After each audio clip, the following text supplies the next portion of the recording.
प्रथम प्रश्न नंबर 1 તમે જોઈ શકો છો સ્ક્રીન ઉપર 6 માર્ક્સના પહેલા તો MCQ પૂછાય છે। પહેલો પ્રશ્ન સ્ક્રીન ઉપર છે કે આજની ઘડી રળિયામણી કાવ્યમાં પૂરો પૂરો એટલે શું કહેવા માંગે છે? સંપૂર્ણ, આખે આખો, દોરો કે ભરો? બરાબર, તો યોગ્ય વિકલ્પ તમારે અહીં પસંદ કરવાનો છે। બીજો પ્રશ્ન છે ગાંધીજીએ કયા વાઇસરોયને મળવા દિલ્હી જવાનું છે? Lord Clive, lord Dalhousie, lord Minto કે લોર્ડ માઉન્ટ બેટન? કોના આવવાથી મેદાનમાં લીલાશ આવે છે? વરસાદ આવવાથી, મોરના, વાયરાના કે દેડકાના? તો શું જવાબ આવે? વરસાદ આવવાથી। ઓકે, એ તો દરેકને આવડશે। ચલો વિદ્યાર્થી મિત્રો, તમે સ્ક્રીન ઉપર જોઈ શકો છો ચોથો પ્રશ્ન। હું એટલા માટે બધાના જવાબ નથી આપતો કારણ કે તમે જાતે શોધો તો એટલું વધારે તમને યાદ રહેશે વિદ્યાર્થી મિત્રો।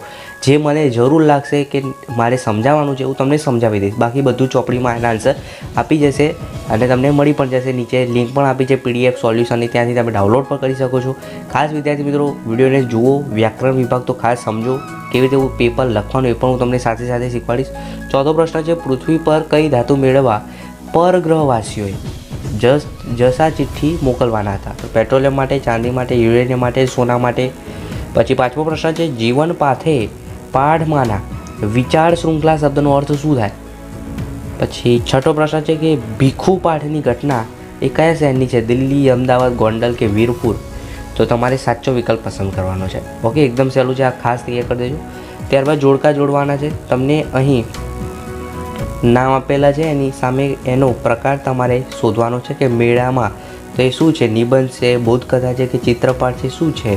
પરીક્ષા, પછી જીવન પાથે, રાનમાં, બાનો વાડો?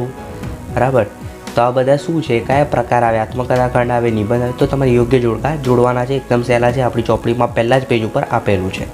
પ્રશ્ન નંબર 2 અની વાત કર્યું, એના પહેલાં આ તમે જોઈ શકો છો ઉપર કે ક્યાંક ચોમાસું ગાજે છે, આકાશ હવે ઉતરશે। તો આ કાવ્ય પંક્તિ એ ખાસ યાદ કરી દેજો, પરીક્ષામાં પૂછાય છે, 2 માર્ક્સ મળે છે એના। ઓકે, હવે વાત કરીએ પ્રશ્ન નંબર 2 તો 2-3 વાક્યમાં પ્રશ્નો આપો, કોઈ પણ 3ના 2-2 ગુણના પ્રશ્નો છે, 4માંથી કોઈ પણ 3 લખવાના। ખાસ તૈયાર કરી દેજો, પરીક્ષા પાઠના આધારે મહાદેવ વિશે 3-4 વાક્યો લખવાના। બીજું છે ચોમાસામાં તમારી આસપાસ કયા કયા ફેરફાર જોવા મળે છે તમારે લખવાનું છે। ભાભીએ આળસુ દિયરની મતિ કેવી રીતે સુધારી અને પરગ્રહનું યાન કેવું લાગ્યું હતું એ વિશે તમારે લખવાનું છે। અહીં તમારે ગમે તે સવિસ્તારમાં 2 પ્રશ્નોના જવાબ આપવાના છે, 3 માર્ક્સના છે। પહેલો પ્રશ્ન છે બાના વાડામાં કયા કયા છોડ હતા? તેનો બા કેવી રીતે ઉપયોગ કરતા હતા? વલય અને તેના મિત્રો પરવાસીઓના કબજામાંથી કેવી રીતે છૂટ્યા તે તમારે અહીં જણાવવાનું છે।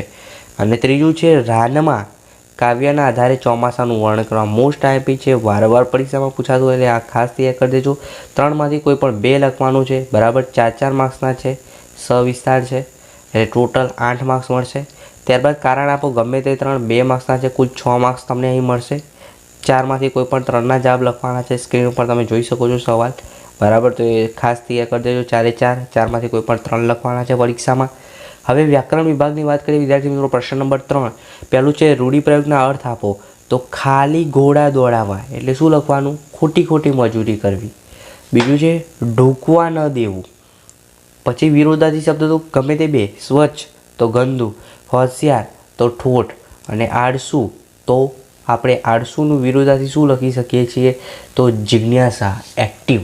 ઓકે, આળસુનું તમે વિરોધાર્થી લખવાનું છે જે સ્ફૂર્તિલો હોય, આપણી ભાષામાં સ્ફૂર્તિલો કહીએ, બરાબર છે, અથવા તો તમે એમ કઈ લખી શકો છો આળસુ, તો આળસુનું વિરોધાર્થી તાજગી ભર્યો, એવું પણ તમે લખી શકો છો। હવે વાક્યનો પ્રકાર તમારે જણાવવાનું છે। અરે આ કેવું જુઠ્ઠાણું, તો આ કેવું વાક્ય છે? ઉદ્ગાર વાક્ય। તમે અહીં શા માટે આવ્યા, તો આ કયું વાક્ય છે? પ્રશ્ન વાક્ય। ઓકે, તો પહેલું ઉદ્ગાર વાક્ય, બીજું પ્રશ્ન વાક્ય। ખાસ હું તમને વ્યાકરણ સમજાવું છું, ખાસ જોઈ લેજો, પરીક્ષામાં કોઈ તકલીફ નહીં પડે, પૂરા માર્ક્સ આવશે વ્યાકરણમાં। કોઈ પણ 2 લખવાનું છે શબ્દ સમૂહ માટે। 3 જાતના પાનાનું તોરણ, બીજું છે ઘરના જેવી સગવડવાળો રેલગાડીનો ખાસ ડબ્બો। હવે વિદ્યાર્થી મિત્રો વાત કરીએ વાક્યનો પ્રકાર જણાવશે। અરે આ કેવું જુઠ્ઠાણું, આ તો આપણે જોઈ લીધું। ત્યારબાદ શબ્દ સમૂહ માટે એક શબ્દ દીવાની, ન્યાયાધીશ, બરાબર, કોઈ પણ 2નું તમારે અહીં આપવાનું છે। હવે તમને 2 વાક્યો આપે છે, એનો કાળ તમારે નક્કી કરવાનો છે। તો અમે રવિવારે પ્રાણી સંગ્રહાલય જઈશું, તો આ કયો કાળ થયો? ભવિષ્યકાળ। ભગતસિંહને ફાંસીની સજા થઈ હતી, તો આ શું થયું? ભૂતકાળ। હું કવિતા લખું છું, તો એ શું થયું? વર્તમાન કાળ। ઓકે, આ તો તમને આવડવું જોઈએ. હવે કહેવતનો અર્થ લખવાનો છે ગમે તે એક. મામાનું ઘર કેટલો તો દીવો બળે એટલે, દશેરાએ ઘોડું ન દોડવું. તો એનો યોગ્ય અર્થ તમારે લખવાનો છે. સમાનાર્થી શબ્દ લખો, તૃષ્ણા, ઇતર અને મતિ. ઓકે, ચાલો. ત્યારબાદ વિરોધાર્થી શબ્દ છે અને સાચી જોડણી. તો અરડુસી, તો અરડુસી જે છે આ રીતે લખાય. ઓકે, શિષ્યવૃત્તિ, તો શિષ્યવૃત્તિમાં સી જે છે આ રીતે આવે. શિષ્યવૃ અને તી જે છે એ આમ આવશે, તો આ રીતે થશે શિષ્યવૃત્તિ. સલૂન, તો સલૂનમાં લુ જે છે એ આમ આવશે અને પછી ન, એ બરોબર છે. ઓકે, ગમે તે બેની તમારે લખવાનું છે. અને આ પ્રશ્ન ખાસ તૈયાર કરી દેજો, પરીક્ષામાં 100% આવશે. વૃક્ષોનું મહત્ત્વ દર્શાવતો પત્ર તમારા મિત્રને લખો. અને 3માંથી કોઈ પણ એક નિબંધ લખવાનો છે. એક નિબંધ લખવાના 10 માર્ક્સ છે. 3માંથી કોઈ પણ એક લખવાનો છે. મારો પ્રિય તહેવાર તમે ખાસ તૈયાર કરી દેજો. હોળી વિશે અત્યારે હમણાં હોળી તહેવાર ગયો છે તો એનું ખાસ પૂછાશે.